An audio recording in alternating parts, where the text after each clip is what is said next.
Hello, everyone.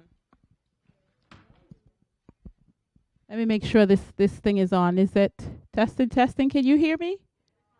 It's not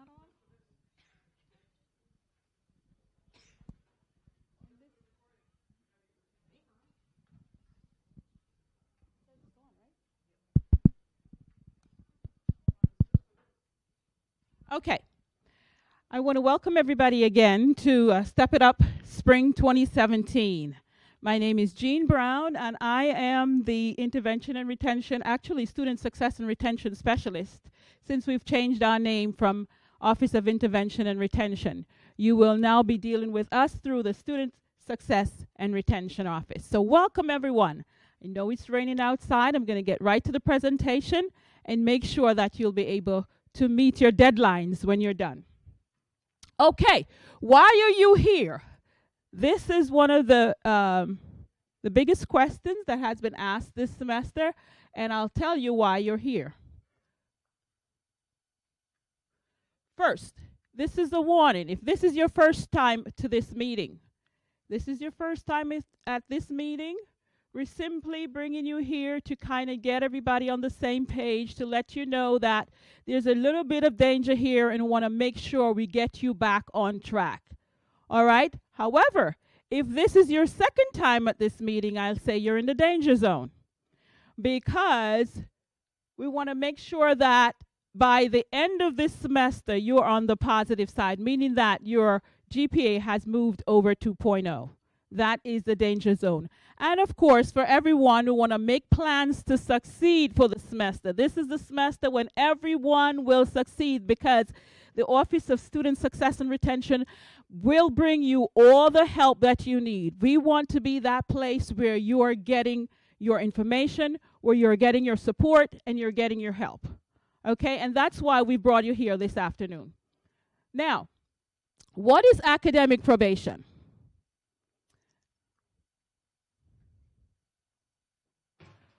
When a student's GPA drops below 2.0, then the student is automatically on academic probation. And why 2.0? 2.0 is that marker that we're looking for. In that, there are majors that have 2.0 as the requirement to get in, and so 2.0 is that cutoff line. If you notice your GPA drops below 2.0, then you're automatically in the danger zone. Okay? If that student continues to underperform and your GPA drops or stays there, then you're automatically on academic probation 2 for the next time it happens. And if it happens a third time, it means that you run the risk of being dismissed from the university. Now, being dismissed is not the end of the world, but we don't want you to get there. And so that's why we've put together plans to make sure everyone stays on the positive side before getting to dismissal. All right, now, what is at stake when your GPA goes below 2.0? Here at Kane, you could lose your financial aid. You had to do a SAP this semester for your financial aid. That's the reason, because everyone looks at that GPA. The government's looking at the GPA, the insurance company looks at the GPA, and of course the colleges look at the GPA.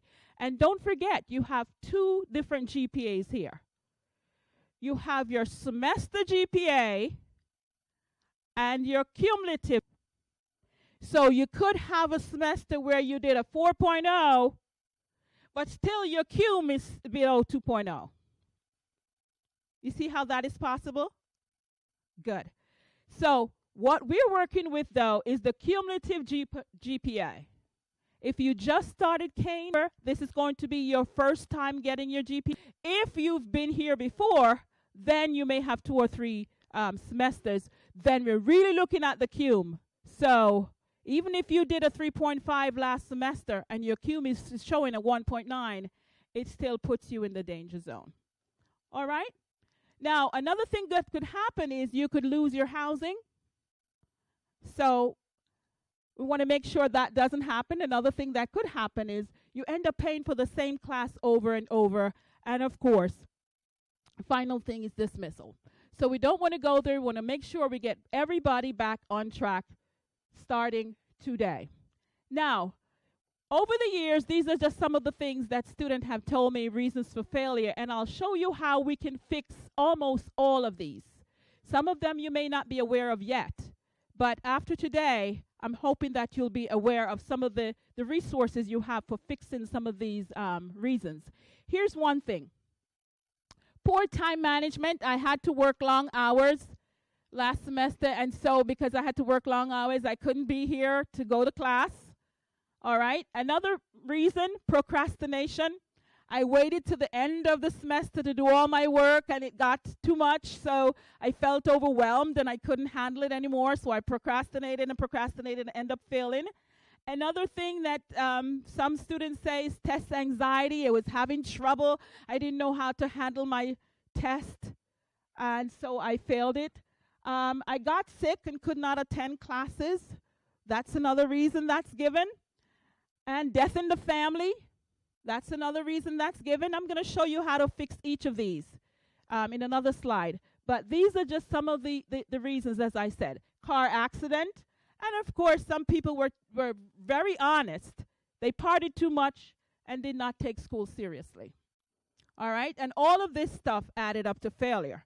Now, as you will realize that being successful in college is not just the classwork. The classwork is a big piece of it. But knowing more about you will help you to be more successful.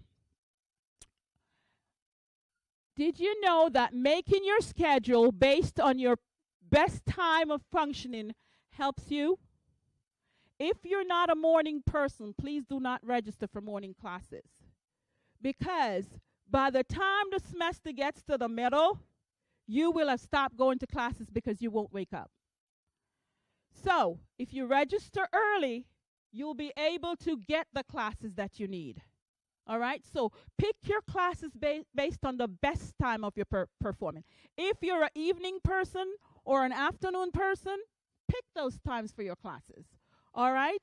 And register early. The 12 credit rule. Did you know? And here's a tip. Did you know that you are only charged for credit 1 through 12? Credit 13 through 18 is free for you every semester. But if you're not working, you're able to take advantage of that and be able to get out of school faster. But because you're working, sometimes 2 jobs, you're not able to take more than 12 credits. Okay, so think about that the next time you have to register. Okay, another thing that you have to know about yourself this semester, and I'm encouraging you to do so, is learn your learning style. How do you learn? Anybody here know how they learn? Can share? Anybody here? No? How do you learn? Writing, just by writing? Okay. You have to touch, okay? Touching the pencil and all of that gets into learning. Anybody else want to share? How do you learn? Nobody else know their learning style? Anybody here visual learner? 1. Okay, I see hands going up for visual learner. What would happen if you were a visual learner and you're in a classroom where the professor stands and talks for the entire half an hour or 45 minutes of the class? What will happen to you? You'll forget what he said, right? Or you perhaps dozed off or fell asleep or just zoned out because you're used to seeing visuals, you're used to seeing things moving, you're used to seeing bells and whistles. But here's what you now have to do. You have to take that material and then help yourself and continue to learn outside of the classroom. There's so many things on YouTube and online that you can use to enhance your classroom learning in today. All right? And another thing, you could then use the professor as your ally. Go to the professor, you could say something like, I'm really enjoying your class, whether or not you're enjoying it. I'm really enjoying your class, but here's what, I'm a visual learner, and can you share your notes with me? Is there anything you can do to make it a little bit better for those of us who are visual learners? That's taking your education to the next level. All right? So, finding your learning style is one thing that you need to do this semester. And the Career Services Center can help you with that. There are also assessments online that you can use to know what kind of a learner you are, because that becomes important.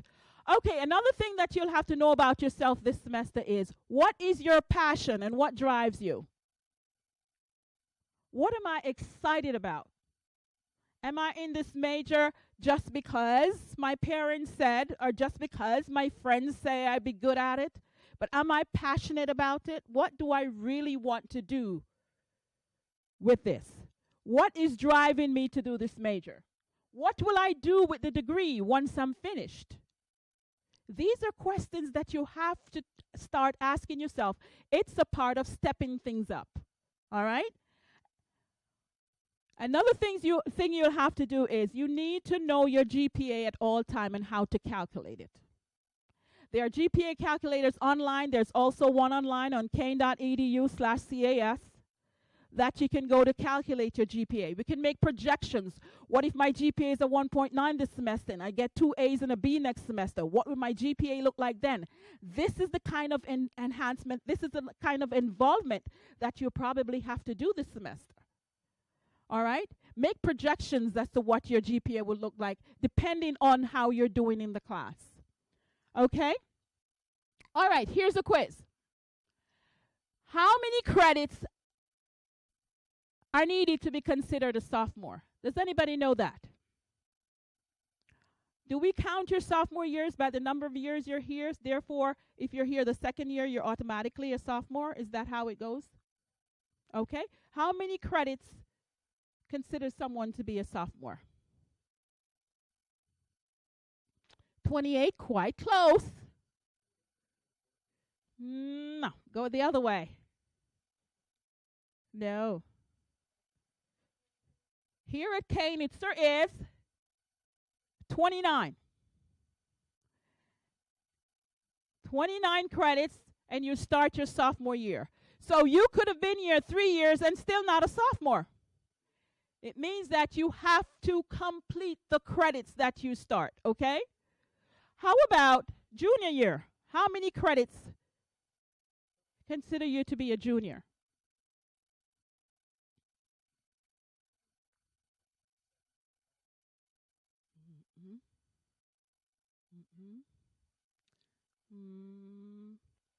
Getting warmer over here. Someone said, not quite. What's the answer? The answer is 56. 56. So now when you go back and you look at your program evaluation and the amount of credits you have, you can determine what year you're in. How close am I to graduation? All right, how about senior? This is the final one. How about senior year? How many credits do you need to be considered a senior? Where does it start? 120, you're in senior. You're way into senior. But how many credits do you need to graduate from your program? These are simple questions that you have to know. You have to know the answers to that. And the answer to senior year beginning is 90 credits. Okay, the final question. Undergraduate degree programs are housed in colleges and schools. How many colleges are present here at Kane? How many colleges do we have? 6. Does anybody know which college their degree is housed in? Someone said business. Okay, what's yours? Your business? Anybody else know what college? Do you know what college your degree is housed in? What about you? No? It's time to step it up. We have 6 colleges and 1 school. College of Education, Business. We also have Health and Human Services, Biology. That's housed in NAS, Natural and Applied Sciences. We need to know these things because this determines how involvement. If you have an issue, you know which college to go to ask questions to. You find out who your dean is for your college. These are the things that we're hoping that you'll get involved in this semester to make sure things are being stepped up. Okay, getting good grades in college involved a couple of things: time management, school versus work. If you are failing because you have to work, you need to sit down and make a decision. It doesn't make sense. You're taking the class and you're failing it over and over and over. All right? We have to make some decisions. Is it going to be school or part time school or full time work? However, you need to do it, but you need to make a decision. Study skills. What is your study skill like? How do you study? If you've been studying with the crowd and it's not working, it's time to change it. Maybe you need to be quiet with in your study time. Overcoming personal struggles. I know first generation, for those who are first generation students, it can be hard sometimes, but we're hoping that the Student Success and Retention Office will be the place that you come to for help. We are there for you, and we want to make sure that you don't have to struggle alone. Okay? We also have the tutoring support right there in CAS. We want you to take advantage of it. If you haven't been doing well in a class, it's time to register for tutoring at the beginning of the semester to make sure things are going well. Also, counseling support for those who need the counseling services. And most of all, we want you to ask for help. We're very good at supplying the help, but we're not very good at reading your minds. So if you will come in and ask for the help, we promise that we will do all we can to make sure that you get the answers to what you're looking for. Okay, what can I do? Here are some of the ways that you can fix any underperformance that you may have done in the past. Grade recalculation. If you, here at Kane, we give you the opportunity to retake 4 classes. If, for example, I took math and I failed it, I retake the class and I get a B. You can then recalculate that grade so that the value of the F does not count in your GPA calculation anymore. Okay? So that's what recalculation is all about, and you get the opportunity to do that for 4 classes. Now, amnesty is for those people who have not been here for 2 years and you're coming back and you may not have done well while you were here and you're coming back again. Then you could talk to us about academic amnesty to get those grades expunged. And for the education majors, if you're an education major and you are here, I need to tell you now to start thinking about changing your major. Because as an education major, that education department needs a 3.0. So we will work with you to see what other major you can change to. But a 3.0, we don't want you to change to chase that 3.0. We want you to be able to graduate from a major that you can use. All right? Education is a very intense program, and it doesn't have room for free electives. So we want to make sure that if that's your major, let's talk. Another thing you'll have to do is summer classes and winter classes. You have to incorporate that. All right?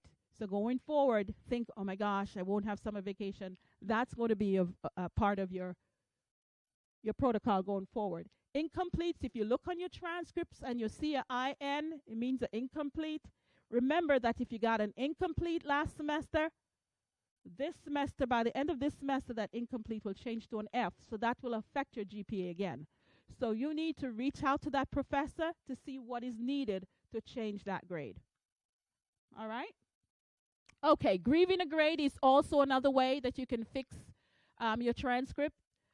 If you got a grade that you don't think you deserve, and you have all the documentation, you've been emailing your professor, you have all your exam scores, and you have everything in line, you can then work with the department to see if you can grieve the grade. There is a form that you have to fill out, but you have to make sure that you have all your documentations. You can't just say, I don't deserve this grade, and then that's it.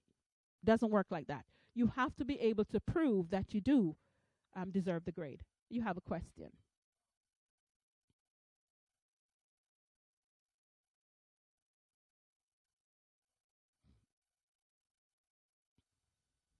Yeah, he's talking about grieving a grade. If you have all your assignments, all your scores you've gotten, every email you've exchanged with your professor, and then you and the professor will be able to sit down, work it out before it goes to the dean's office.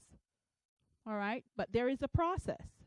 There is a process, but you have to be able to keep good records while you're in your classes to make sure that you can follow through. AF mean actually attendance failure. You stop going to that class. If you shouldn't have that, and I'm not sure how you can prove that you've been attending the class for all the time, but that's something you can sit with your professor with first. Go to the professor first. Mm-hmm.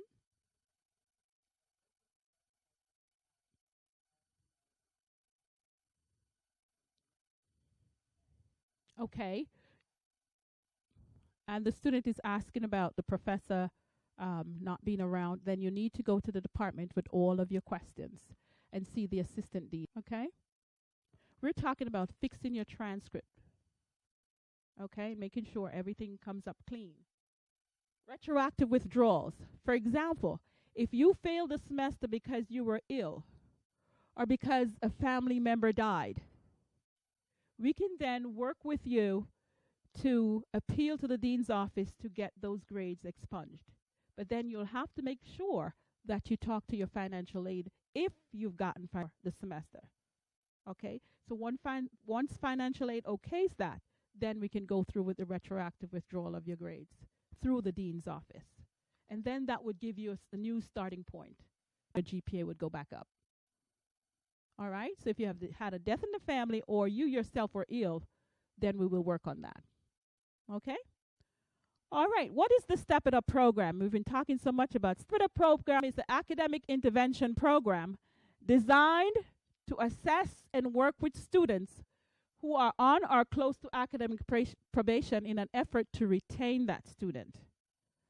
All right? So that's why the Step It Up program was developed, to make sure that if you're having issues or if you have questions during this period of your life, there's someone there to reach out to. And that's what we do at the Student Retention Office. We want to make sure that you have a home to go to, somewhere where you can stop and make sure that you get your answers. Okay, this program consists of one-on-one meetings plus referral to resources. That's what we'll do. Assess you and then provide resources to make sure that your questions are answered. We monitor your academic process through your GPA and your recalculations and of grades if possible. Whatever needs to happen, we look at that and make sure that we apply whatever strategies we have to make sure your GPA gets better. All right? Now, there's a reward for being in the Step It Up program. If, for example, at the end of the semester, you are not quite there, we're at the 2.0, but you have progressed, you've worked, you've come in for your meetings, you've gone to workshops that we've suggested that you should go to, and you've been quite compliant, we're then able to advocate for you. Because when the dean's office, at the end of the semester, the list is run and your name is on the dismissal list, we have the opportunity to advocate and say, no, this student really has progressed, even though they may not be at that 2.0, we've worked with them, and this is and we really want to remove them from that list. That's the reward for being in the Step It Up program. We're able to do advocacy. Now, so far, 81% of our students do progress, and we're happy about that the program does work. The students that we work with and who are compliant, who come in and do what they have to do get better grades and do get off academic probation. Okay. We talked about some of the strategies before of grade recalculation, and I want you to really rivet these in your minds because some of you are thinking, which one of these strategies do I need to use right now so I'm not in academic probation? All right, we talk about some of the student resources that you'll have. We have the tutoring center. We have the writing center. Of course, disabilities and the counseling center if you need that. And of course, the Student Success and Retention Office. We are there for you. Now, at this point, I'm going to assess where we are in terms of where do we go next. Do you have any questions at this point?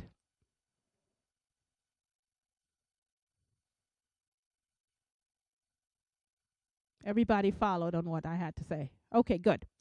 Okay, so next I'm going to you have your folders. I want you to fill out everything that's in your folders for me. And then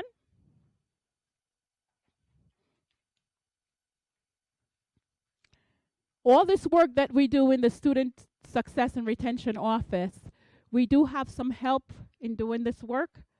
And we have academic coaches that come in and work one-on-one with you to get you to where you need to be, to get you back above that 2.0. All right, now, for our resources, we've reserved spots in the tutoring center just for you. If you need a quiet zone, if at any point you need a quiet zone, just come. We'll take you to that quiet zone to make sure that you're getting that done. All right, then, of course, we said counseling and career services and all the regular resources. Now, for your folders, I need you to look in your folders, and for any workshop that you're interested, take your phone out, make a copy, take a picture of the schedule for the workshops. I want you to look at it and circle the workshops that you will be attending. Just circle them. We'll have them, and we'll call to remind you that you are registered for the workshops. And like I said, the workshops that are there are self-care, time management, overcoming anxiety, study skills and note-taking, and stress management. All right? Yes. Just circle one of each, whatever time fits into your schedule. Okay? Mm-hmm.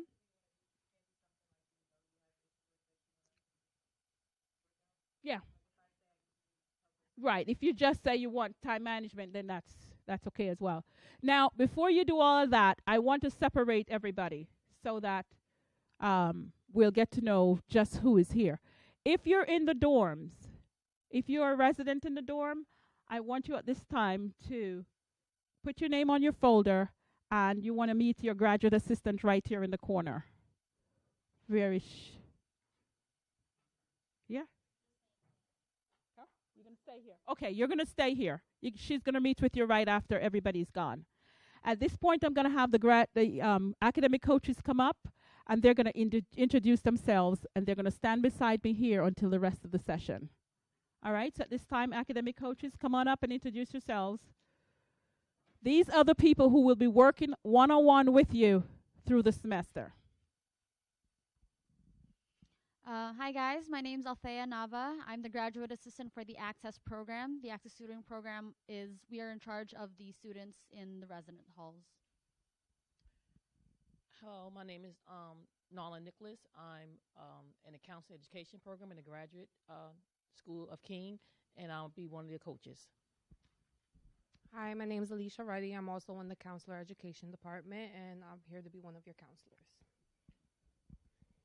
Hi, my name is Jessica Jackson. I'm also with the counseling program, Masters at Kane, and I'll be also one of your coaches. Hi, I'm Cindy Goncalves. I'm also a student in the counseling education program, and I'll be one of the mentors as well. Okay. So now what I need you to do is there any EEO student here? Or do we have any EEOs? Okay. You are going to get credited, just two of you raised your hands. Okay, a few of you. What I need you guys to do is write on the top of your folder EEO, because I have to report to your counselors so you get credited for being here. Okay? So you put your name on the side of the folder, write EEO. Anyone on passport? Okay, write EEO and passport at the top of your folder. Give your folder to Miss Diana, who's standing at the back. And then I'll make sure you get credited for being here, because you will have to do your workshops and your your coaching through the EEO and Passport program, which runs a similar program as the Access as well as the Step It Up in the Student Success and Retention Office. All right? So hand your folders to Miss Diana right now, please. Thank you so much for attending. She's standing in the back. Now, everyone else, I need you at this point. You've filled out your forms, especially your student information form. I need you to make sure that's completed. And then I want you to, any coach except Miss Nava here, she's going to stay with her. Her residence life students will stay put.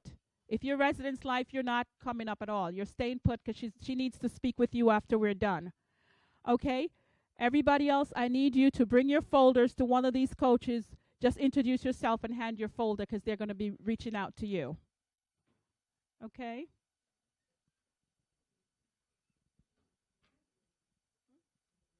Yeah, if you're reinstated or are anybody else, EEO is leaving, everybody else, just bring your folders this way. Just choose of your choice. You go ahead and give to the person of your choice. Yes. Are you EEO? You can meet with me.